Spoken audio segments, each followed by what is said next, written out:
The rand has spiraled into the red today, the local currency falling to its weakest level in 5 months. This comes amid uncertainty over President Cyril Ramaphosa's cabinet, which of course is expected to be announced soon.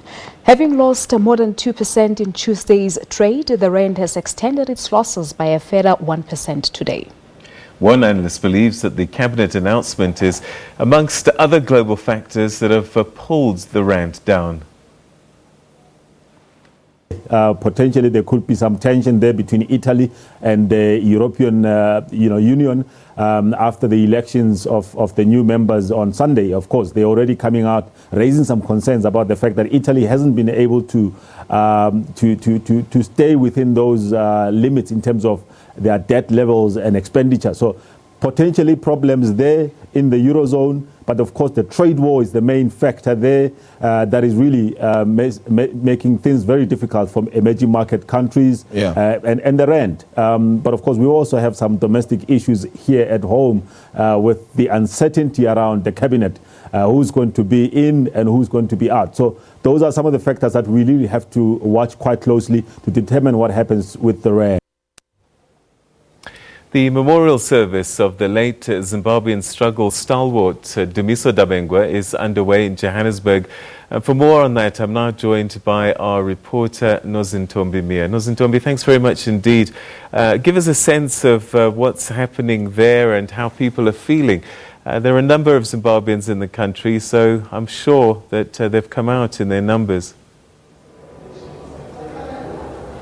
Certainly, Peter. They certainly have come out in their numbers here at the Gauteng legislature. It's a very somber and sad mood. Some of his former colleagues, counterparts who worked with him in fighting for the liberation of Zimbabwe have started singing liberation songs, sharing some of their memories. The memorial service is just about to get underway. Several VIPs are still outstanding. We are anticipating that they will be making their way here quite soon to the memorial service of the late stalwart who passed away at the age of 79 en route to Zimbabwe from India. And to talk to us a little bit more about this, we've got one of his colleagues from the foundation, Ntokozo Masipa. Thank you so much for joining me, Ntokozo. Just tell me a little bit more about the legacy that Dr.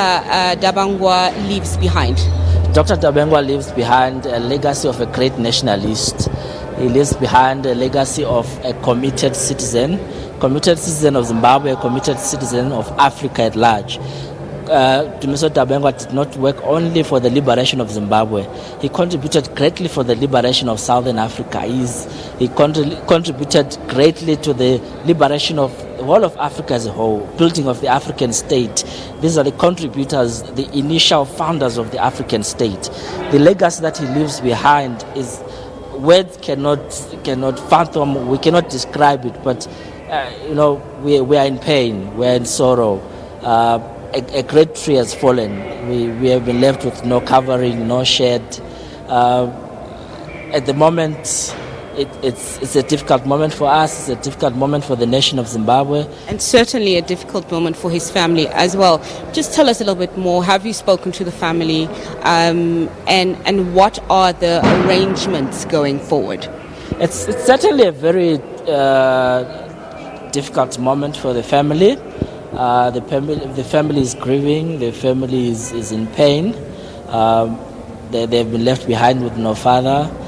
They've been left behind with no one to protect the family.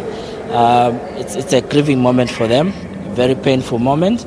The funeral arrangements have been made.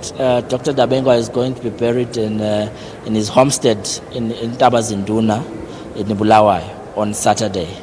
So everyone is going to be gathered in Tabazinduna. Large numbers are already mobilized to participate. Delegates from across Africa have already confirmed attendance of the funeral of a very great hero to bid farewell. As you said, Ntokozo, certainly the falling of a great tree.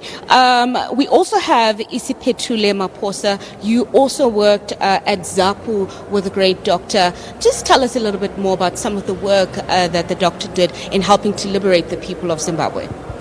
Well, thank you. I worked with Dr. Dabengwa first as a ZAPU youth, and now as a national spokesperson of the party was president of ZAPU. We are talking about a liberator of not only Zimbabwe, but the whole of Africa. We see Dr. Dabengwa leaving home, Zimbabwe, going into exile as a young boy, as a young man, at his early 20s, to fight in the liberation struggle that brought Zimbabwe's independence. We see him being the first to train in Russia, among the first those who trained in Russia. We see him working together with Umkhonto weSizwe in the Lutuli detachment to actually fight for the liberation of Zimbabwe and also fight against South African apartheid. So we are actually talking about the liberator not only of Zimbabwe but the whole of Southern Africa and the whole of the African region.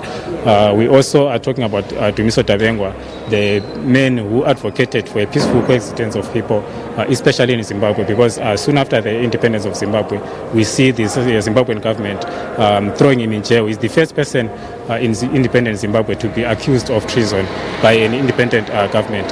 So we see him sacrificing his freedom, sacrificing power, even power, as a ZAPU contingent for peace and for prosperity of Zimbabwe and for development of Zimbabwe. He's a man who understood very well that development is only achieved when there's peace.